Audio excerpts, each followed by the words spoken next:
Fui preso por encaixar vagamente na descrição de um suspeito. Meu advogado se aposentou e me esqueceram na prisão por 2 anos. Injustamente preso por 2 anos.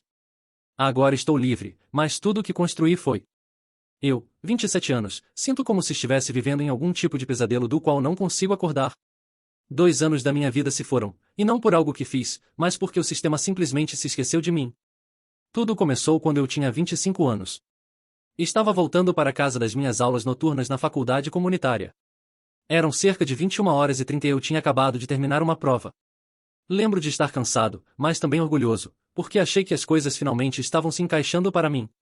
Estava equilibrando a escola e trabalho, morando sozinho em um apartamento pequeno, economizando dinheiro e planejando o futuro. Do nada, senti alguém me bater por trás. Meu rosto bateu na calçada e, antes que pudesse reagir, me paralisei.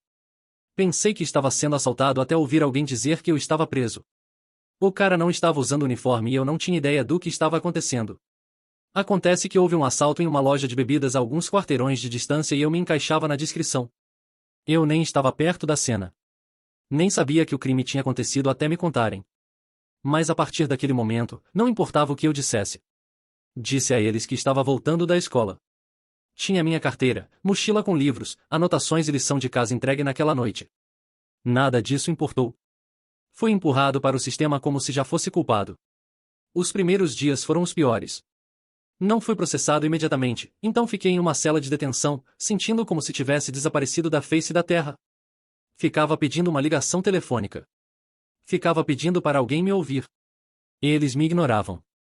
Você não percebe o quão impotente é até as pessoas no comando te tratarem como se fosse invisível. Finalmente, me designaram um advogado, Frank. Era um cara mais velho, perto da aposentadoria e, honestamente, parecia que já tinha largado o emprego. Me disse que revisaria o caso. Só isso. Semanas se passaram, depois meses. As datas eram marcadas, adiadas e remarcadas. O julgamento, toda vez que perguntava sobre o progresso, sempre era "estamos trabalhando nisso". Então, um dia, descobri que Frank tinha se aposentado. Assim, meu caso foi passado para um novo advogado que eu nunca tinha conhecido. Sem nenhuma forma de contatá-lo, ninguém me disse nada. Por meses, fiquei naquela cela esperando. O sistema literalmente se esqueceu de mim. Os dias se transformaram em semanas, semanas em meses. Vi pessoas ao meu redor sendo liberadas, indo a julgamento, sendo condenadas e continuando com suas vidas. Mas eu só ficava lá sentado.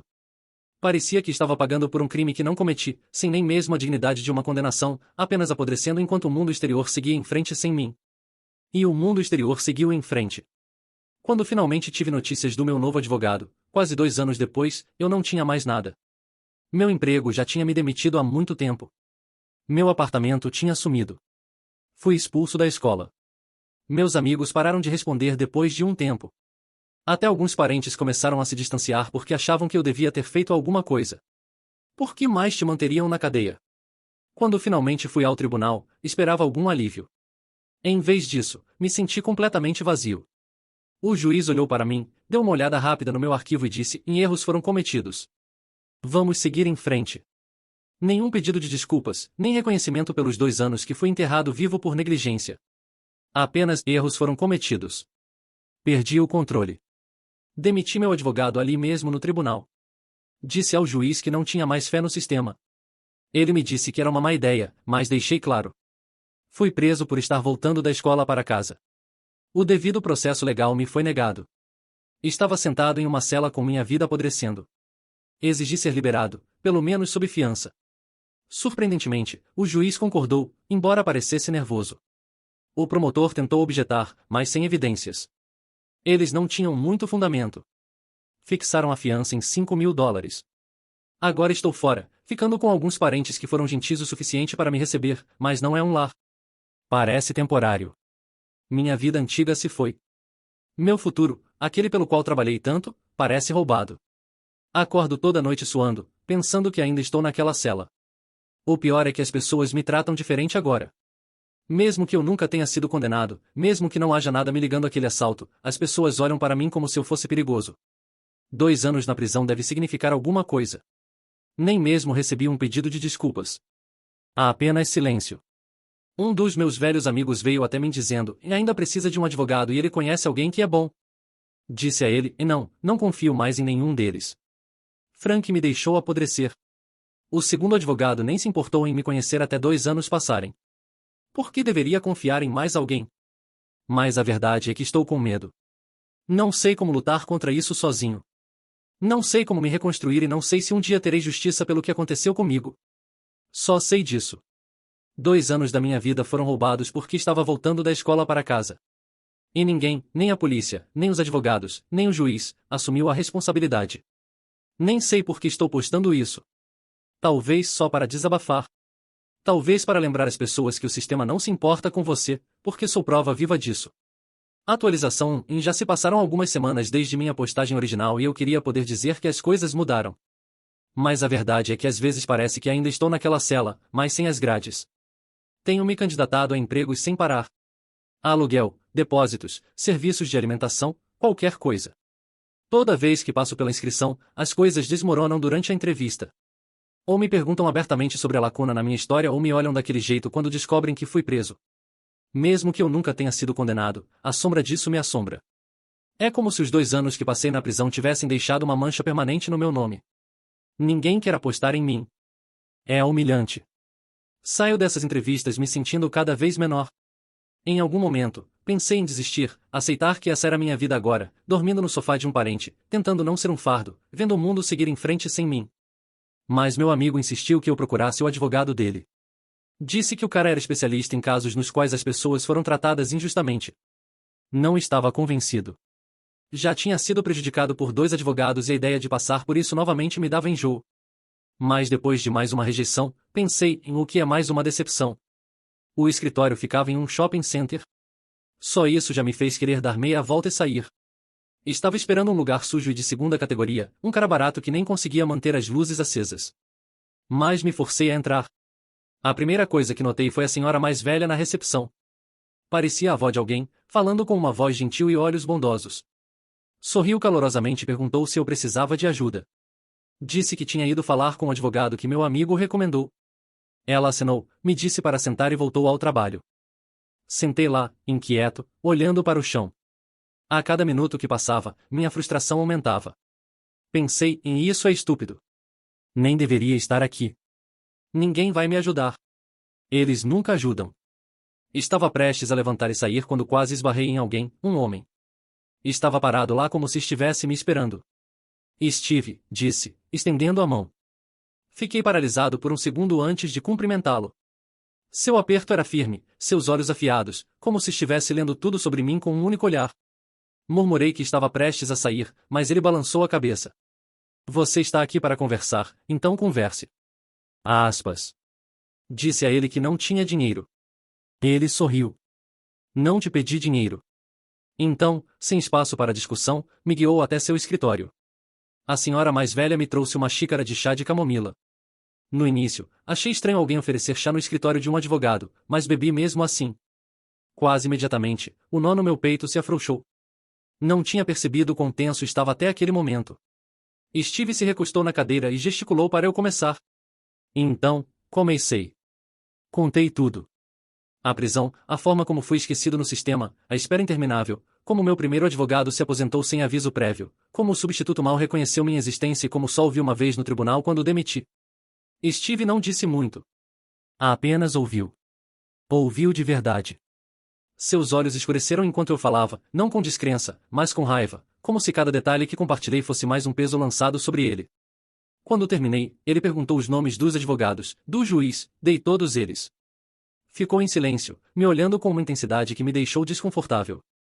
Finalmente, disse, aceito seu caso. Pro bono.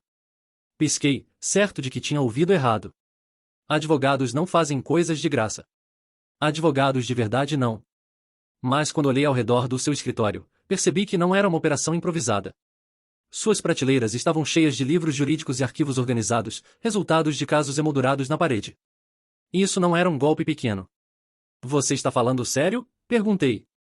Muito sério, respondeu. Você passou pelo inferno. Eu cuido de tudo. Aguente firme. Então a investigação começou. Minha situação de vida, a escola que estava estudando, os policiais que me prenderam, a loja de bebidas onde o assalto supostamente aconteceu. No início, hesitei. Mas algo na presença dele me fez contar tudo. Antes que percebesse, já tinha contado mais para ele do que para qualquer outra pessoa. A reunião durou horas. Toda vez que pensei que estávamos concluindo, ele fez outra pergunta. Foi um pouco mais fundo. E estranhamente, não me importei. Pela primeira vez em anos, alguém realmente se importou o suficiente para perguntar. Quando finalmente saí, estava escuro lá fora. Saí para o ar frio da noite e percebi que meu peito estava mais leve. A raiva ainda estava lá. O medo ainda estava lá. Mas algo tinha mudado. Pela primeira vez desde que esse pesadelo começou, senti que não estava sozinho. Não sei o que vem a seguir. Não sei se Steve pode realmente desfazer a bagunça que minha vida se tornou. Mas quando saí daquele escritório, havia algo que pensei ter perdido para sempre. Esperança. Atualização 2. Em algumas semanas se passaram desde minha última postagem. E nesse tempo, minha vida virou de cabeça para baixo novamente. Os parentes que me acolheram finalmente me pediram para sair. Não disseram isso no início, mas eu podia sentir que estava crescendo. As conversas sussurradas, a forma como evitavam contato visual, a atenção toda vez que os vizinhos resmungavam do lado de fora da casa. Finalmente, me disseram diretamente que os vizinhos estavam os acusando de abrigar um criminoso.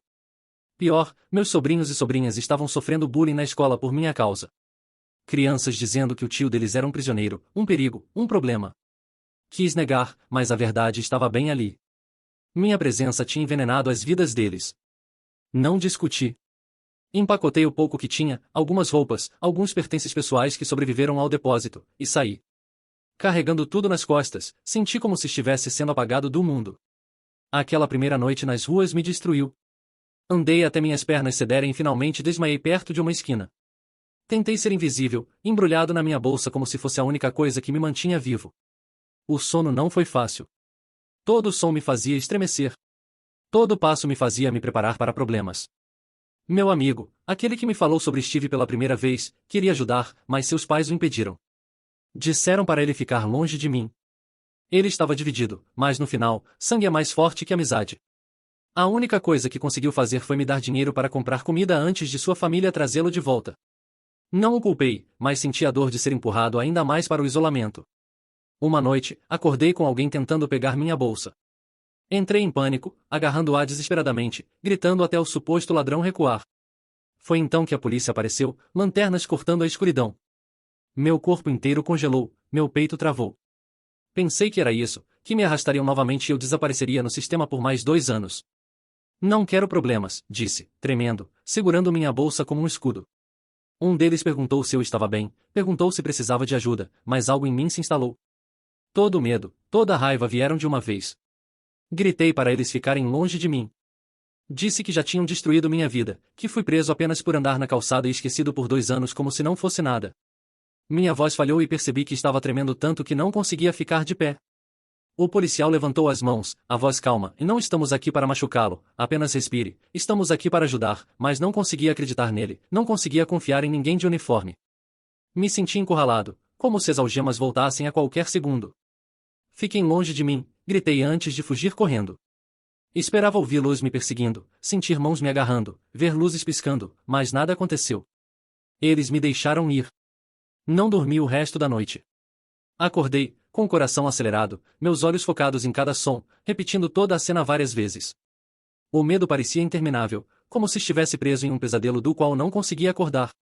De manhã, sabia que não tinha mais para onde ir. Apenas um lugar fazia sentido, o escritório do Steve. Rastejei até lá, exausto, e sentei do lado de fora. Devo ter desmaiado porque, quando me virei, havia uma sombra pairando sobre mim. Meu coração saltou. Pensei que eram os policiais novamente, mas não eram. Era um segurança. Olhou para mim, não fez perguntas, não buzinou. Em vez disso, colocou uma xícara de café e um saco de café ao meu lado. A porta deve abrir em 5 minutos, disse simplesmente, e depois foi embora. Era devagar, mas a forma como se movia era incomum. Não devagar, mas determinado, como alguém acostumado a prestar atenção. Quando consegui me recuperar o suficiente para agradecê-lo, ele já tinha ido embora. Minutos depois, a recepcionista destrancou a porta. Ela me viu sentado lá com minha bolsa, cansado e quebrado, e apenas me deu aquele mesmo sorriso gentil de sempre, como se eu não tivesse me movido, como se não fosse um problema. Lá dentro, Steve já estava esperando. Contei tudo. Sendo expulso pelos meus parentes, a ajuda limitada do meu amigo, dormindo nas ruas, a tentativa de roubo e o encontro com a polícia que me fez surtar. Ele ouviu sem interrupção, sua expressão ficando sombria enquanto eu falava. Quando terminei, ele se inclinou para a frente e disse: Vamos encontrar um lugar para você ficar, mas você terá que trabalhar. Nem hesitei. Farei qualquer coisa. Ele me entregou um pedaço de papel com um endereço. Vá aqui hoje. Não perca tempo. Agarrei como uma boia salva-vidas e peguei o ônibus. E estava nervoso. O corpo no piloto automático. Quando cheguei, pensei que talvez estivesse no lugar errado. Era um canteiro de obras. Aproximei-me do capataz e disse que Steve tinha me enviado. Ele abriu um sorriso compreensivo. Estávamos esperando você. Ele me levou para um trailer e me disse para descansar um pouco. Mal argumentei. A exaustão me esmagou. Caí em uma cama dobrável, dormi profundamente por semanas. Quando acordei, nos sentamos para conversar. Ele me ofereceu um emprego no local e um pequeno lugar para ficar perto. O acordo era simples. Receberia meu salário, pagaria o aluguel. Não era glamouroso, mas era estabilidade. Era dignidade. Era uma chance de começar a juntar minha vida. Saí daquele trailer com lágrimas nos olhos. Pela primeira vez em muito tempo, senti que talvez, apenas talvez, não estivesse completamente perdido. Atualização 3. Já se passaram algumas semanas desde que comecei a trabalhar na construção civil e não posso mentir. Ter um emprego permanente e um teto sobre minha cabeça parece quase real depois de tudo o que aconteceu. O trabalho em si é duro, mas de uma forma boa. Trabalho duro que me deixa dolorido e exausto, mas pelo menos é um trabalho honesto. Meu colega de quarto também tem sido decente. Ele é um cara quieto, reservado, mas há um peso nele que reconheço. Assim como eu, ele carrega um peso do qual não fala. Compartilhamos o mesmo teto, às vezes uma refeição e um acordo tácito de não ir muito fundo no passado um do outro. Esse silêncio é um tipo de conforto. Steve, no entanto, se certificou de que eu não continue a sobreviver apenas na superfície. Ele insistiu em terapia com um terapeuta de confiança. No início, quis recusar a ideia de me abrir novamente depois de ser ignorado e silenciado por tanto tempo, o que me deixou enjoado. Mas fui. Ele também providenciou uma avaliação de saúde mental, e os resultados foram brutais de ouvir em voz alta. Ansiedade severa, transtorno de estresse pós-traumático, ambos relacionados ao que aconteceu. A prisão, a espera interminável, os anos perdidos em uma cela. Ouvir essas palavras me fez perceber algo que não tinha admitido para mim mesmo. Não sou apenas eu que estou abalado. É um dano permanente. Pesadelos que me acordam suando, ataques de pânico quando vejo luzes piscando ou ouço sirenes, a paranoia constante de que serei arrastado de volta para o sistema a qualquer momento. O terapeuta me disse que a cura levaria tempo, que minhas reações são normais para o que suportei. Mas ainda me sinto quebrado, como se estivesse carregando correntes invisíveis onde quer que vá. Além disso, uma data para o julgamento foi marcada. Steve e eu analisamos tudo em detalhes. Ele escavou como um processo, reunindo todas as evidências que conseguiu encontrar. Documentos judiciais, transcrições, relatórios da prisão e até antigos memorandos internos. Ele os expôs na minha frente como peças de quebra-cabeça, apontando inconsistências que eu nunca teria notado. Datas que não batiam. Contradições entre relatórios policiais. Sessões inteiras de relatórios que pareciam ter sido arquivadas. Então Steve me surpreendeu com algo que não esperava. Meu advogado original, Frank, aquele que basicamente me abandonou antes de se aposentar. Ele morreu. Não sabia como me sentir. Raiva, tristeza, fechamento. Me senti atordoado, como mais uma peça deste quebra-cabeça distorcido, para sempre fora do meu alcance. Mas o segundo advogado, aquele que deveria assumir meu caso e, em vez disso, me deixou apodrecendo por quase 2 anos, está em apuros. Um grande problema. Steve explicou que este advogado está sendo investigado por negligência. No meu caso, é um dos vários nos quais ele completamente ignorou os clientes. Pessoas foram prejudicadas, vidas foram destruídas, e para piorar, Steve descobriu que esse cara não era apenas um defensor público descuidado. Na verdade, ele era sócio de um escritório de advocacia concorrente. E isso me atingiu como um soco no peito. Perguntei o que isso significava para mim, e Steve se recostou, com um sorriso calmo nos lábios. Significa que temos um caso forte contra ele, contra o sistema que fez isso acontecer, até mesmo contra a polícia. Foi quando ele me mostrou o boletim de ocorrência e meu sangue congelou. A descrição do suspeito não batia comigo de forma alguma. Altura errada, constituição física errada, roupas diferentes, tudo diferente. A única coisa que tínhamos em comum era ser homem. Só isso. Olhei para o papel, tentando entender. Minha voz falhou quando perguntei o que isso significava. A expressão do Steve endureceu. Seus olhos estavam afiados. Sério, significa que você foi um alvo específico. Senti o ar saindo dos meus pulmões. Minhas mãos estavam tremendo quando deixei o papel cair na mesa. Uma onda de náusea me atingiu tão forte que pensei que ia vomitar. As lágrimas vieram antes que pudesse contê-las. Enterrei meu rosto nas mãos, tremendo na frente dele como não fazia há anos. Um alvo. Não me enganei. Não tive azar. Fui um alvo. Tudo o que fiz foi voltar para casa naquela noite. Só isso. E os policiais que me pegaram não se importaram que eu não batesse com a descrição. Não se importaram com minha carteira de estudante, mochila cheia de livros e evidências. Nada disso importou. Não era um suspeito para eles. Era um corpo para preencher uma cota, uma caixa para marcar, uma vida que jogariam fora para suas estatísticas. 2 anos. 2 anos roubados. 2 anos de silêncio. 2 anos da minha vida apagados porque era conveniente. Ouvir isso exposto de tal forma que eu nunca deveria ter justiça, que fui deliberadamente escolhido para sofrer, quebrou algo dentro de mim. Chorei mais do que pensei que poderia, tremendo no escritório do Steve enquanto a verdade era absorvida. Steve não me apreciou. Ele não pareceu desconfortável. Apenas me deixou desmoronar. Ele me deu espaço para finalmente lamentar o que tinha sido feito comigo. Quando finalmente olhei para cima, ele apenas disse: "E isso não acabou. Nem de longe." Aspas. Pela primeira vez, acreditei nele. Mas também sabia que essa luta abriria feridas que não tinha certeza se estava pronto para enfrentar. Atualização 4. A data do julgamento foi marcada e tudo parece estar acelerando. Steve tem sido incansável analisando as evidências comigo, me ensinando os detalhes, garantindo que eu entendo o que está por vir. Às vezes, ele até vai ao canteiro de obras para repassar as coisas, misturando conversas legais com conversas casuais, como se estivesse tentando me manter firme. Descobri que ele é um amigo próximo do capataz, o que explica por que fui tão bem tratado lá. Parece que ele me colocou em um lugar onde as pessoas cuidariam de mim, não apenas me dariam um salário. O lugar em si tem sido bom para mim. Os caras são rudes, barulhentos e sem filtro. Mas têm grandes corações enterrados no meio de todos os gritos. Sua forma de brincar é gritar insultos do outro lado do andaime ou ameaçar jogar uns aos outros no chão e depois rir como se fosse a coisa mais engraçada do mundo. É caótico, mas é família. Lentamente, me puxaram para aquele círculo. Pela primeira vez em anos, senti que não era apenas um fantasma vagando pelo mundo de outra pessoa. Me senti normal. Mas esse sentimento não durou muito. Depois de um tempo, comecei a notar um carro da polícia estacionado não muito longe do lugar. Sempre o mesmo carro. Sempre os mesmos policiais. Disse a mim mesmo que estava sendo paranoico, mas meu colega de quarto também mencionou isso. Então alguns dos caras no trabalho começaram a falar sobre isso. Não era só eu. Todo mundo podia sentir. A forma como o carro estava parado, o motor ligado, as janelas escuras, observando, esperando. O desconforto cresceu a cada dia. Então, uma tarde, aconteceu. Estava atravessando a rua para pegar o carro do meu amigo depois do trabalho quando a sirene tocou atrás de mim. Meu sangue congelou instantaneamente. O carro parou e meu pior medo apareceu. Um dos policiais que me prendeu 2 anos antes. Meus joelhos quase dobraram. Ele gritou comigo por atravessar fora da faixa e depois me abraçou como se fosse algo natural.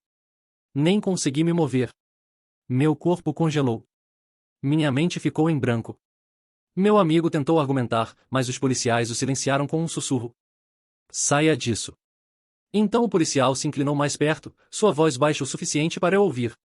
Você deveria conhecer seu lugar. A palavra me cortou. Meu peito apertou. Meus pulmões pararam de funcionar. Comecei a hiperventilar, o pânico inundando cada centímetro de mim. Estava de volta àquela cela na minha cabeça. De volta ao momento em que tudo foi arrancado. Mas antes que ele pudesse me tirar de lá, ouvi o capataz gritando em nossa direção com um grupo de trabalhadores o seguindo como um pequeno exército. Seu rosto estava vermelho de fúria enquanto exigia saber o que estava acontecendo. Isso não é da sua conta. O policial gritou. Foi quando ele notou os celulares. Os trabalhadores estavam com as câmeras ligadas, gravando tudo. O policial os ameaçou com prisão se não parassem. Mas em vez de recuar, mais caras apareceram, suas vozes ficando mais altas. Um deles negou o blefe. Vá em frente. Chame seus amigos. Ainda estaremos aqui. A confiança do policial vacilou. Ele soltou as algemas, com a mandíbula tensa, e murmurou que estava me deixando ir com um aviso. Mais respeito. Não atravesse fora da faixa. Ele me repreendeu, como uma criança. Então voltou para seu carro e saiu às pressas, com o rabo entre as pernas. Quando acabou, percebi que meu corpo inteiro estava encharcado de suor.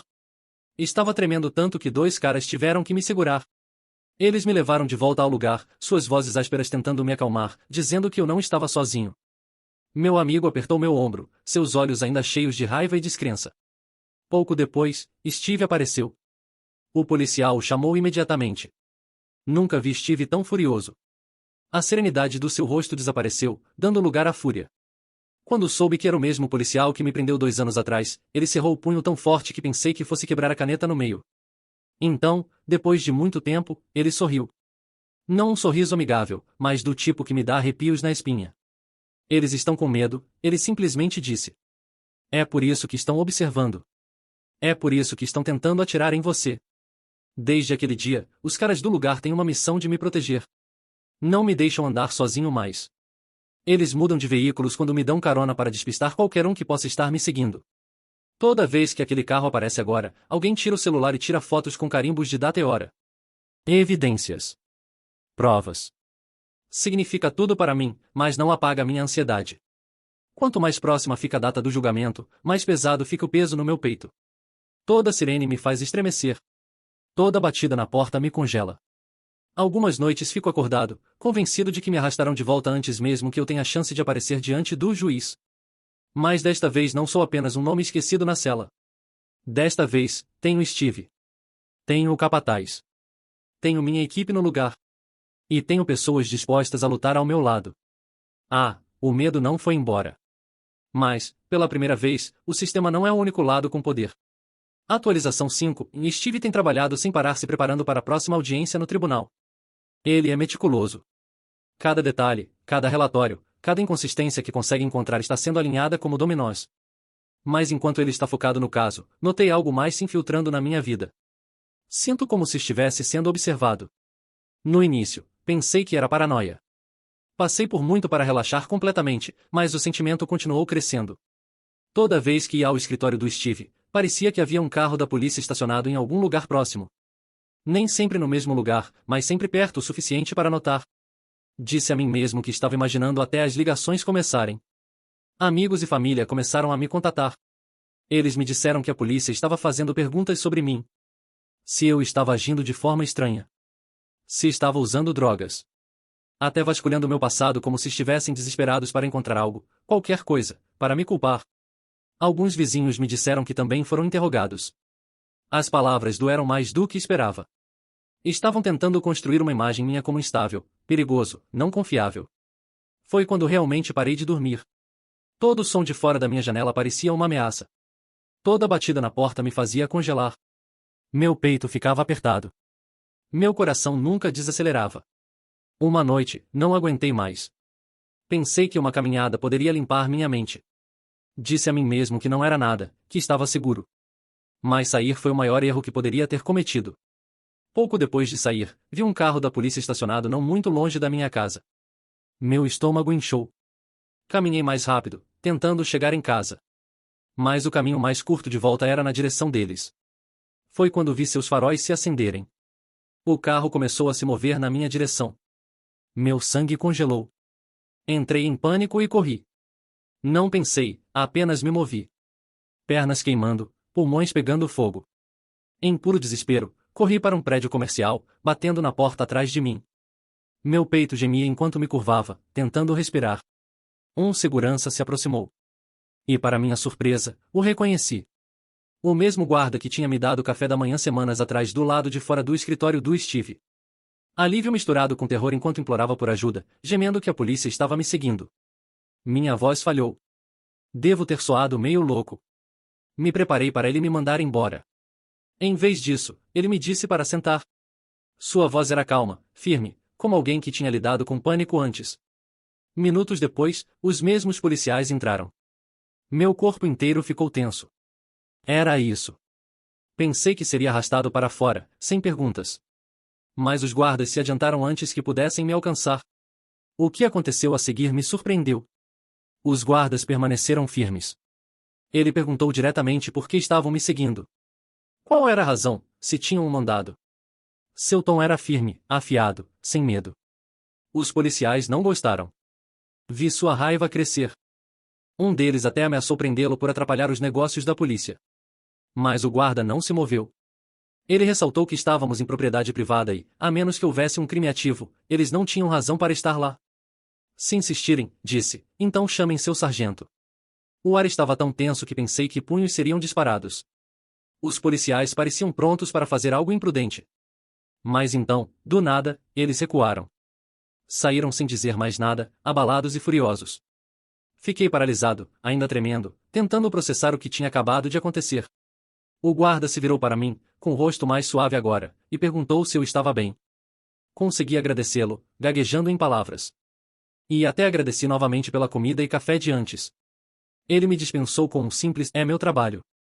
Então me disse para não entrar em pânico, que estava ligando para um colega para ajudar. 10 minutos depois, outro carro da polícia chegou. Meu estômago inchou. Pensei que era um armamento, mas o guarda me assegurou que tudo estava bem. Havia até uma faxineira por perto que me deu um sorriso gentil e disse que tudo ficaria bem. Quando vi o policial sair do carro, o reconheci imediatamente. Era o mesmo que uma vez perguntou se eu estava bem na rua semanas atrás. O mesmo que não me tratou como criminoso. Ele se apresentou adequadamente desta vez.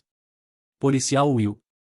O guarda explicou o que tinha acontecido e o rosto do Will escureceu de raiva. Ele caminhou até mim, sua expressão mudando para algo triste, quase protetor. Não estou aqui para prendê-lo. Disse suavemente, sou um amigo. Essa pequena garantia quebrou algo em mim. Pela primeira vez, senti que talvez nem todos os policiais estivessem contra mim. Dei a ele um breve resumo do que tinha acontecido. Minhas palavras se esgotaram. Ele ouviu, com a mandíbula tensa, claramente insatisfeito. Então fez algo simples, mas poderoso. Chamou um táxi para mim. Agradeci a todos, o guarda, a faxineira, o policial Will, e saí, ainda abalado, mas vivo. Quando voltei, meu amigo estava esperando. Estava frenético, caminhando, certo de que algo aconteceria comigo. Quando entrei pela porta, ele quase desmaiou de alívio. Assustei-o muito, mas ele ficou feliz que eu estivesse em casa. No dia seguinte, contei tudo ao Steve. Sua expressão era elegível no início, depois firme. Ele me disse claramente, e não saia sozinho novamente. Sua voz tinha um tom que não deixava espaço para discussão. Desde aquela noite, não vi mais aquele policial, mas a memória permanece. Luzes piscando, o desafio do guarda, o sorriso triste do Will. Tudo se repete na minha cabeça. A data do julgamento está se aproximando e, agora, mais do que nunca, sei que não estou apenas lutando por justiça. Estou lutando para ficar longe das vistas deles até a verdade finalmente vir à luz.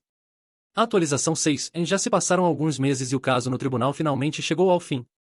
Se achei difícil sobreviver 2 anos em uma cela, passar por esse julgamento foi um inferno totalmente diferente. Desde o primeiro dia, a promotoria veio para cima de mim com tudo o que tinham. Tentaram me pintar como instável, não confiável e até perigoso. Vasculharam meu passado, pegando qualquer coisa que pudessem transformar em arma. Brigas antigas, notas baixas, momentos de quando era mais jovem. Não estavam apenas me processando por suposto roubo. Estavam processando minha existência. Vieram com moções para suprimir evidências importantes. Queriam manter as imagens da câmera corporal seladas. Tentaram bloquear as imagens da loja de bebidas, alegando irrelevância. Mas Steve destruiu seus argumentos. Ele não apenas me defendeu, ele os desmontou peça por peça, se recusando a ceder 1 centímetro. Vê-lo no tribunal foi algo que nunca esquecerei. Ele era calmo, pensativo e implacável. Quando a promotoria tentou me desacreditar, Steve jogou sua papelada de volta para eles. Ele destacou cada contradição nos relatórios da prisão. Ele explodiu cronógrafos que não batiam. Então projetou uma foto minha da noite da prisão ao lado da descrição oficial do suspeito. O contraste era inegável. Eu nem me encaixava no perfil remotamente. Aptidão física errada, roupas erradas, tudo errado. O tribunal murmurou quando as imagens ficaram lado a lado. Até o juiz se inclinou mais perto. Mas Steve não parou por aí. Ele chamou o oficial de polícia que me prendeu. O mesmo que me algemou na calçada. O mesmo que me perseguiu no canteiro de obras. O mesmo que tentou me arrastar por atravessar fora da faixa. A tensão na sala era grande. A voz do Steve não vacilou quando perguntou por que escolheu meu cliente naquela noite. Foi para cumprir uma cota ou algo mais? O oficial de polícia engasgou. Ele não conseguia responder. Steve pressionou mais. Ele mencionou as aparições repetidas do oficial na minha vida desde então. Perguntou por que ele apareceu no meu local de trabalho quando eu nem estava na área de patrulha dele. Por que apareceu durante o incidente de travessia errada e por que essa prisão nunca foi registrada nos relatórios oficiais. Ele expôs datas, horários, relatórios de testemunhas e até fotos e vídeos feitos pelos meus colegas de trabalho. E estava tudo lá, inegável. O oficial tentou chamar de coincidência. O tom do Steve ficou mais severo. Coincidência não persegue um homem por meses. Coincidência não tenta algemá-lo por atravessar inadequadamente e não consegue registrar uma única reclamação. Coincidência não destrói 2 anos da vida de um homem.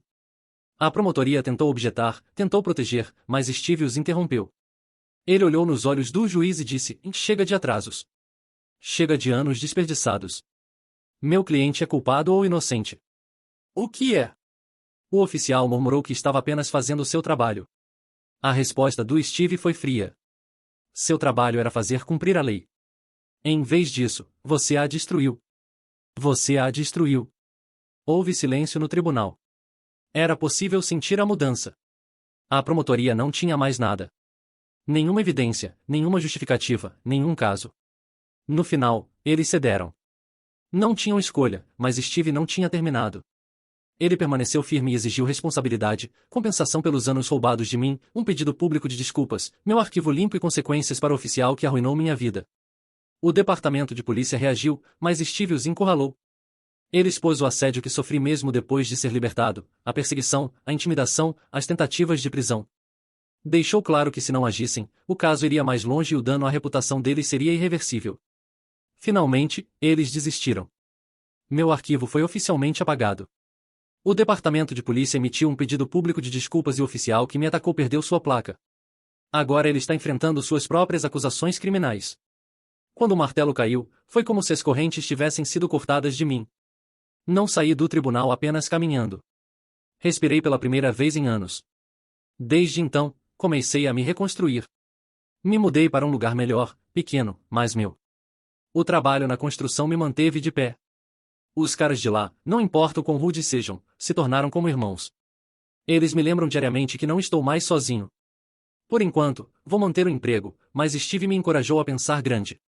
Talvez voltar à escola. Talvez terminar o curso que estava procurando na noite em que tudo foi roubado de mim. Steve também não terminou. Ele me disse diretamente: vamos atrás do seu ex-advogado agora.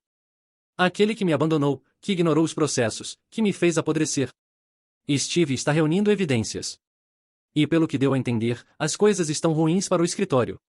Não sei o que o futuro reserva. Parte de mim ainda está marcada, ainda acordando à noite, convencida de que estou de volta àquela cela. Mas, pela primeira vez, não sou mais apenas uma vítima. Sou um homem com futuro. E desta vez, tenho as pessoas certas ao meu lado. Atualização 7. Já se passaram alguns anos desde que tudo aconteceu e minha vida parece completamente diferente agora. Às vezes, ainda acordo suando, lembrando daquela cela, lembrando do medo de ser esquecido. Mas agora, quando abro os olhos, estou no meu próprio lugar. Não sou mais um prisioneiro. Não sou mais apenas um sobrevivente. Estou seguindo em frente. A maior atualização? O advogado que me abandonou, aquele que me fez apodrecer por quase 2 anos. Se foi, Steve estava atrás dele com mais força do que eu jamais imaginei. Aquele homem pensou que era intocável. Quando o caso começou a esquentar, ele até tentou subornar Steve. Ofereceu-lhe uma posição em sua empresa, acenou dinheiro na cara dele e até zombou dele por trabalhar em um shopping. Você deve estar tendo problemas, Steve disse, como se dinheiro ou prestígio fossem quebrá-lo. Steve nem piscou, apenas sorriu. Aquele sorriso perigoso e pequeno já visto no tribunal. E foi naquele momento que seu destino foi selado. O advogado estava tão confiante de que ganharia que nem se preocupou em descobrir quem Steve realmente era. Quando percebeu era tarde demais, ele perdeu. Não apenas meu caso, mas outros também. Steve garantiu que todas as vítimas de sua negligência fossem ouvidas. No final, o homem foi condenado a pagar uma compensação, não apenas a mim, mas a todos os outros que foram destruídos por sua incompetência. Sua empresa cortou laços com ele no segundo em que o veredicto saiu, então a ordem dos advogados o expulsou. A última notícia que tive é que ele vendeu tudo e se mudou para um apartamento de 1 quarto. Está trabalhando como entregador de comida agora, longe da imagem de ternura e gravata a qual se agarrava, deixando pessoas apodrecerem. Quanto a mim, nunca esperei que as coisas melhorassem, mas melhoraram. A faculdade comunitária honrou meus créditos anteriores à minha prisão. Tenho trabalhado muito duro nas aulas e estou prestes a terminar meus estudos como assistente de ensino. Não é fácil equilibrar trabalho, aulas e o peso do meu passado, mas cada exame que faço parece mais um tijolo colocado na fundação do futuro que tentaram roubar. 8. Ainda apareço no canteiro de obras quando posso. Os caras de lá não me deixam ir. Eles são rudes, barulhentos, sempre xingando uns aos outros, mas se tornaram uma família quando não tinha mais ninguém. Eles me lembram que nem toda lealdade é sangue. Quanto à minha família real e velhos amigos, eles tentaram me ajudar. Se desculparam, disseram que lamentavam acreditar em mentiras, lamentavam se afastar quando mais precisei deles. E talvez um dia eu possa perdoar completamente. Mas agora, mantenho distância. Algumas feridas são profundas demais para um simples pedido de desculpas. O tempo dirá se elas cicatrizam. O que sei agora é isso. Não sou o mesmo homem que era na noite em que fui preso. Não estou mais quebrado. Estou me reconstruindo tijolo por tijolo, aula por aula, salário por salário. E desta vez, a vida que estou construindo é minha. Última atualização, em alguns anos se passaram e, pela primeira vez em muito tempo, posso dizer isso com certeza. Minha vida é minha novamente. Terminei a escola. A faculdade comunitária manteve sua palavra e lutei em cada aula, cada teste, cada noite sem dormir até finalmente subir naquele palco. Me formei. E agora trabalho em uma empresa de tecnologia, uma carreira real, um futuro que pensei ter sido roubado para sempre. Mas aqui está a parte que nunca esperei. O emprego veio do Steve. Ele sempre acreditou em mim, sempre me encorajou a me ver como mais do que uma vítima.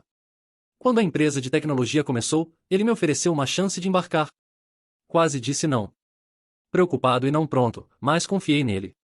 Disse sim. E a surpresa da minha vida, o fundador da empresa, a mesma empresa que me deu uma segunda chance, era o segurança. O mesmo homem que ficou entre mim e aqueles policiais anos atrás. Aquele que me pagou café e me defendeu quando pensei que mais ninguém faria isso. Ele estava construindo algo maior o tempo todo. E quando chegou a hora, ele abriu a porta para mim. Trabalhei mais duro do que nunca na minha vida. Tive que provar não apenas para eles, mas para mim mesmo, que pertencia, que era capaz, que podia ficar ombro a ombro com pessoas que nunca tiveram suas vidas destruídas pelo sistema. E com o tempo, conquistei esse lugar. A vida me deu outro presente que nunca pensei que veria novamente. Amor. Estou namorando alguém há um tempo e nosso relacionamento é sólido. Ela me faz feliz de uma forma que não achei possível. Ela conhece minha história, cada cicatriz, cada pesadelo, cada detalhe feio e nunca hesitou. Ela ficou. Ela me ama mesmo assim. Essa foi a única cura. Quanto aos meus velhos amigos e família, eles não passam de memórias distantes agora. Tentaram voltar à minha vida, não para se aproximar, não para fazer as pazes, mas para pedir favores. Alguns até tentaram conseguir empregos na empresa de tecnologia. Os ignorei. Onde estavam quando precisei deles? Onde estavam quando estava apodrecendo em uma cela? Quando estava sem teto? Quando estava sendo assediado e caçado? Eles me abandonaram e fiz as pazes com essa verdade. Porque no final, família nem sempre é feita de sangue. Família são as pessoas que ficam ao seu lado quando o mundo desmorona. Para mim, essa é minha equipe no lugar. As pessoas da empresa. Steve, o segurança que se tornou meu chefe e minha namorada que me mostrou o que significa ser incondicionalmente. Por anos, pensei que minha vida tinha acabado. Mas agora sei que estava apenas começando. Epílogo, o ar dentro da sala privada estava sufocante com tensão. O peso do fracasso pressionando cada conspirador sentado ao redor da mesa longa. Documentos estavam espalhados sobre sua superfície polida. Arquivos roubados, fotografias borradas, registros copiados, fragmentos desesperados de evidência que conseguiram reunir contra a empresa de tecnologia. Por meses, conspiraram mergulhando nas sombras para mover os pauzinhos. Subornaram funcionários, ofereceram-lhes grandes somas de dinheiro suficientes para pagar dívidas, mudar suas vidas. Sussurraram promessas de poder, riqueza futura, posições de influência e, mesmo assim, quase todos os recusaram. A lealdade da equipe era louca. Defendiam a empresa como fanáticos, como soldados jurados a uma causa maior que eles. Era anormal, confuso e enfurecedor. Por que, um homem sussurrou amargamente, batendo o punho contra a mesa. Por que rejeitariam tudo o que oferecemos? Aqui estão se agarrando. Os sussurros aumentaram, a confusão misturada com raiva. Alguns chamaram de tolice, outros alegaram que era medo da liderança, mas nenhum deles tinha respostas. Nenhum deles conseguia explicar por que a lealdade era mais forte que a ganância. E então ela se moveu. À cabeça da mesa, uma mulher na casa dos 30 endireitou sua postura. Elegante, composta, sua presença silenciou a sala. Seus olhos penetrantes queimavam com cálculo, seus lábios curvados em um sorriso que prometia crueldade. Vocês desperdiçam seu tempo com perguntas, disse friamente. Sua voz era um comando silencioso que engoliu todos os outros sons. A resposta é irrelevante. Se a lealdade não pode ser comprada, será destruída. A sala ficou em silêncio. Todos se inclinaram para a frente, esperando. Ela abriu uma pasta na mesa, o papel deslizando para a frente, revelando contratos e fotografias. Seus dedos tamborilaram uma vez deliberadamente antes de falar novamente. Começaremos com Andrew. Vou seduzi-lo, desmontá-lo peça por peça. Mas este não é o cerne da questão. A verdadeira fraqueza está na minha irmã. Inquérito. Seu sorriso era afiado, seus olhos brilhando com veneno. Já providenciei isso. Contratei homens que farão exatamente o que foi instruído. Samantha e Kim serão tratadas primeiro, quebradas, humilhadas. Mas a obra-prima será Cat. Ela será colocada entre eles, gravada. Cada ângulo controlado, cada momento encenado. A filmagem a mostrará como se estivesse se divertindo, sorrindo, rindo, se degradando voluntariamente. Ela hesitou, deixando as palavras pairarem. O desconforto na mesa se intensificou. Alguns se moveram em seus assentos, horrorizados, mas em silêncio. Ela acreditava que podia me enfrentar, que podia pegar o que deveria ser meu. A mulher continuou, seu tom transbordando com desprezo.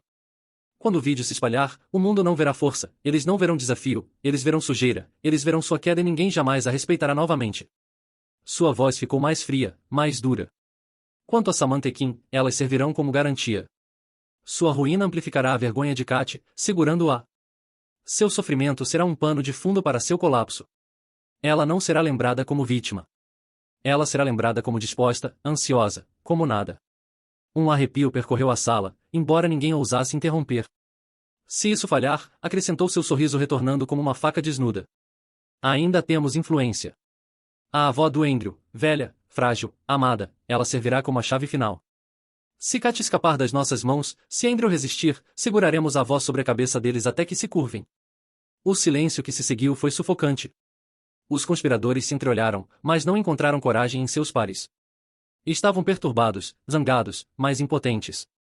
Seu plano já estava em movimento. Ela se recostou na cadeira, seus olhos brilhando com triunfo frio. Isso não é mais negócio. Ela sussurrou suas palavras pairando no ar como veneno. Isso é propriedade. Isso é dominação. E quando eu terminar, Kat se ajoelhará ou queimará. Anos depois, quando Andrew olhava pela janela do seu escritório na empresa de tecnologia que agora ajudava a liderar, ele refletia sobre a jornada impossível que o trouxe até ali. O homem que uma vez apodreceu esquecido em uma cela por 2 anos se tornou uma voz poderosa na luta por reforma do sistema de justiça. Steve, que nunca cobrou um centavo pelo caso que mudou tudo, continuou seu trabalho silencioso mas implacável, derrubando um por um os pilares da corrupção sistemática. Sua parceria com o ex-segurança, agora CEO, criou uma rede de apoio para vítimas de injustiça que se estendia por todo o país. O policial que perseguiu Andrew nunca mais vestiu uma farda. Seus crimes vieram à tona em uma investigação que revelou décadas de prisões ilegais e vidas destruídas. Dezenas de outras vítimas encontraram justiça através do precedente estabelecido pelo caso de Andrew. A mulher da conspiração e seus aliados nunca conseguiram executar seus planos sinistros. A lealdade que tanto os frustrava não era construída sobre medo ou ganância, mas sobre algo que nunca entenderam, em a força que nasce quando pessoas que sofreram injustiça se unem para proteger umas às outras. Andrew casou com uma mulher que o amou através de suas cicatrizes mais profundas. Juntos, criaram uma fundação que oferece apoio legal gratuito para pessoas presas injustamente. Cada caso vencido era uma vitória não apenas para a vítima, mas para a memória daqueles 2 anos roubados que, paradoxalmente, o levaram ao propósito de sua vida. Na gaveta de sua mesa, Andrew mantinha uma foto da primeira noite que dormiu em sua própria cama após sair da prisão. Uma lembrança de que mesmo nas trevas mais profundas, quando o sistema falha e a sociedade abandona, a dignidade humana pode resistir e, eventualmente, triunfar. A verdadeira justiça, ele aprendeu, não vem apenas dos tribunais. Vem da coragem de se erguer, da bondade de estranhos que se tornam família, e da recusa inquebrantável de permitir que a injustiça defina quem somos. Sua história não terminou com vingança ou amargura, mas com a construção de algo maior, um legado que garantia que nenhuma outra pessoa passaria pelo que ele passou, sozinha e esquecida, no escuro.